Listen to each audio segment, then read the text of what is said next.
Afambo Mazi Raphael Chukwujekwu na-ekilenu chi ndị Igbo because nke ahụ nke anyị ka ọwụ gọzienu daalụ agụ adịghị eli agụ ọ bụ mụ ka nwata a na-ebu ọlụ kọza pụlapụ na moto m ji asa ọlụ ọbasa maka ịga ada ịgbaba Igbo ekele m unu ihe awụ chi ndị Igbo ebe a na-eweta unu nye na-enye unu obiọma mana ụbọchị taa anyị nọ n'Oriental Hotel nke nọ na Lekki a na-eme ihe eji maa ụmụ nwanyị Mrs. Nigeria 2021 nke dị iche anyị abịala ka ụmụ nwanyị dị iche iche Chineke gọziri agọzi maka obodo ezumezu ma ga-akpọzu ụmụ nwanyị ọ ga-adịrị unu mma ebe ọwụna unu nọ na ihe niile unu na-etinye aka aha m bụ Chinwe Ebili ndewo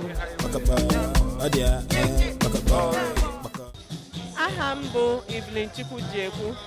steeti m representi bụ Cross River mana abụ m onye Anambra steeti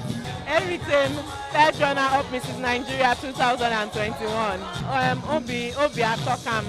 maka ihe m nebere anya mana ebe Chineke si ka m nweta obi atọ ka m ụtọ. aha m bụ Maazị Raphael Chukwujekwu abụ onye Anambra steeti abịa m ebe a today ka m bịa kwado nwunye m ka m bịa nọle n'azụ sie ya jisi ike na m kwee n'azụ n'ihe ọ na-eme. Abịara m ịkwado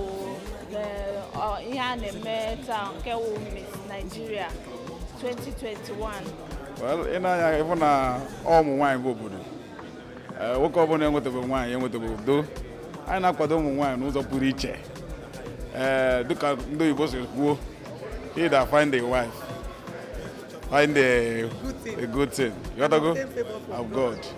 in fact obi ndụ Paulina obi atọgbugo m na nna ebe a taa ka nje anya wee fụ a na-eme Mrs. Nigeria ya ụmụ nwaanyị logo di a na-apụta ka ha bịa gosi ihe Chineke ji chọọ ha mma.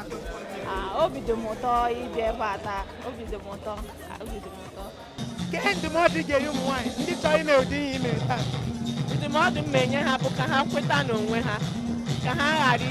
ghara iche na onwe ihe ha ya emenwu ha kweta n'onwe ha onwe ihe ya anyị ha ime. ụmụ nwaanyị ndị ọzọ n'ụdị ana m asị ha biko ha nubere di ya isi ha because every society ụmụaka the children are closer to their mothers so how a woman trains her child is very important so ana m asị ụmụ nwaanyị ndị ọzọ biko ha jisi ike otu ha na-eme ka ezinụlọ dị mma that ụmụ nwoke a na-asị ha daalụ. Ndụmọdụ m na-enye ụmụ nwaanyị niile wụ ka ha wuru onwe ha a na-eto eto o nwere ihe ị chọrọ ịwụ ịbakwa na di wụrụkwa ihe ahụ ị chọrọ ịwụ ekwela ka di na-abịa ga-ewu ihe ahụ ị chọrọ ịwụ. ihe agwụ nwaanyị nọ n'ụlọ bụ onye kpechi ya ekperu ọ bụ na di na-anụghị ekwero ọgwụ ka ọ dịrị ime ihe ọbụla ihe emekwa okwete ka iwepụta ilo and ejikwa were nwa akwụkwọ ụmụ nwaanyị ndị bụ na anọ n'ụlọ nwere ife a na-eme obodo anyị nọ kịta bụ obodo onye ọbụla pụtara na were ofu ebe ife a na-eme ebe dị iche iche ọ ka mma na mmadụ pụta gosi onwe dịka nke ndị oyibo kpọrọ Miss Nigeria enweke at least ịpụtakwanụ iso n'ife a na-emekwanụ onye dị na a na agwa ụmụ nwaanyị niile